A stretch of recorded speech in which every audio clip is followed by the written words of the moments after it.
Okay, we gotta talk about the ableism that is still going on at Fashion Week in 2022.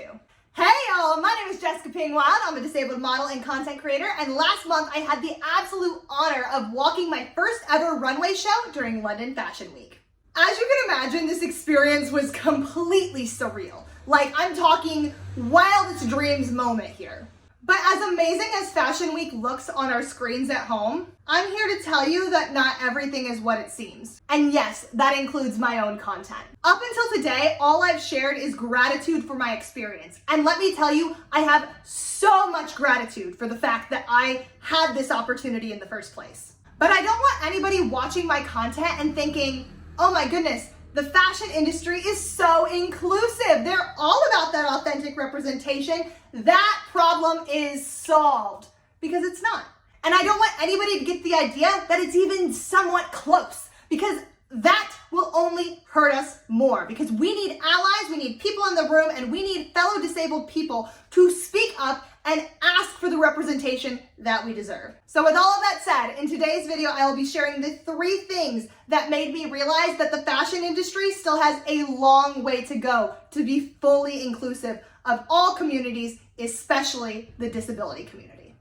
Now, before I dive into this, I just need to say that if you want the full details of my London Fashion Week experience, particularly a little bit more detail about these 3 points that I'm about to dive into, I highly recommend that you go check out my latest blog post. It's on therollingexplorer.com, which is linked down in the description below. So be sure to go check it out, because let me tell ya, your girl just spilled the tea. But without further ado, let's dive into these 3 points. Problem number 1 involves the lack of physical access at the event space. So what exactly does this mean? Basically, it means any physical barrier that may be in the way of somebody physically maneuvering about a room. The venue that was chosen for this particular event had stairs going everywhere. If you wanted to go to the fitting room, if you wanted to go to the green room / makeup area, even if you wanted to go to the bathroom, you had to go up and down stairs, which for a bunch of models who use wheelchairs and other mobility aids is not okay.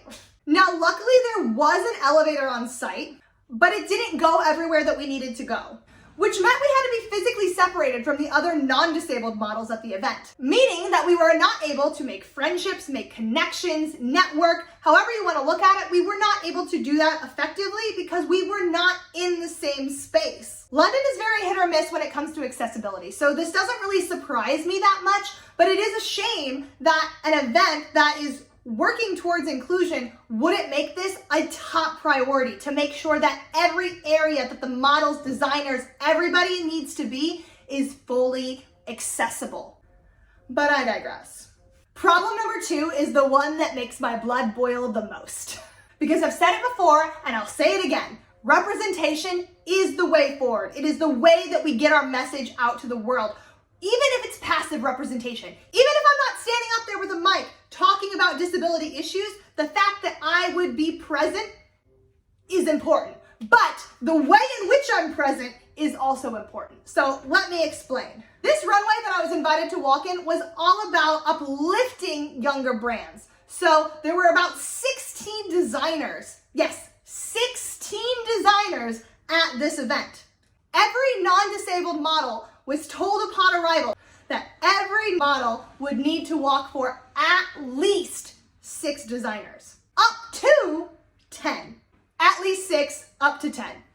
Okay, fabulous. The disabled models were only asked to model for 1 brand, and that was the adaptive fashion brand. That is not inclusion. Authentic representation is only accomplished when there is integration present. So simply putting us on the runway in an adaptive fashion brand is not enough. We need to be featured amongst the other non-disabled models for the event to fully be inclusive.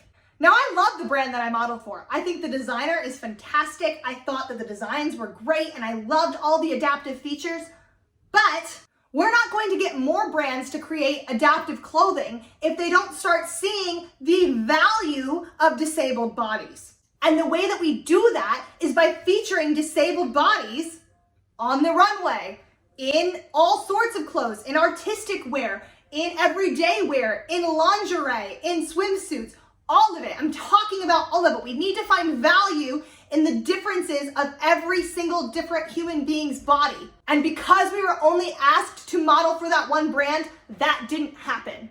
Not only that, but we were the first ones on the runway of the entire 2-hour-long event. Now I know what you're thinking.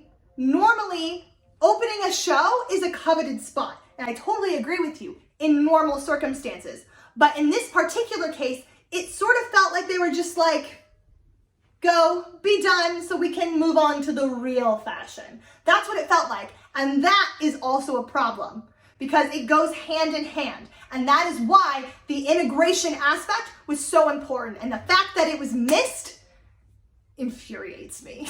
Now finally, problem number 3 involves the lack of press and media coverage on this adaptive fashion brand and on the disabled models that were present at London Fashion Week. The coverage was so bad that many people within the disability community have made posts talking about the lack of representation they've seen of themselves. But we were there. We were there on the runway. And even though it wasn't in the same capacity that I would have liked to have seen, we were still there. But nobody knows about it because it wasn't talked about. And that's such a problem because the idea of disability representation is news. The idea of adaptive fashion is the future.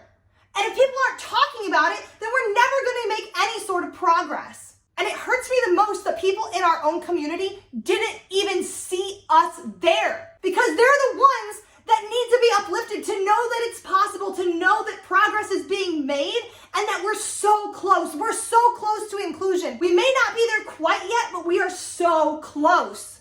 And if we don't know ourselves, then what can we do about it? Like I said at the beginning of this video, this experience was truly a dream come true. I met some of the most amazing people. I got to do something I never thought that I would be able to do in my entire life. Yet here I was, like, what? So when I tell you that I was over the moon, that I have all of this gratitude and I would 100% do it again, even if it's the same outcome next time, I would 100% do it again, even if it's the same outcome next time, because it is the way forward. But I was not about to let this experience go by without talking about the steps that need to be taken in order to get to that next point. Because that is the goal. Where we're at right now, it's awesome. We have done so much, guys. We have done so much as a community, and we are finally being seen for it. We just need to push a little further. We just need to keep fighting. We just need to keep sharing our stories, and we just need to keep asking for positive, authentic representation. Thank you guys so much for tuning into this video. I really hope you enjoyed it. If you did, be sure to give it a little thumbs up. Also, drop any specific questions you have about my London Fashion Week experience down in the comments below. And then, of course, if you don't already, be sure to subscribe to my YouTube channel because I'm going to be putting out many more videos just like this one. As I said at the beginning of this video, if you want more details on this particular experience, you can check out my blog. It's therollingexplorer.com, which is linked down below. I promise you, there is lots of tea still to be spilled right over there. And then finally, if you're not already, be sure to follow me on social media. I put out new content every single day on TikTok, Instagram, you name it. So be sure to head over there and give me some love. And let's have some fun because there is so much more ableism to undo in this world, and I am just on the precipice of talking about it. So thank you guys so much for tuning in, and I will see you next time.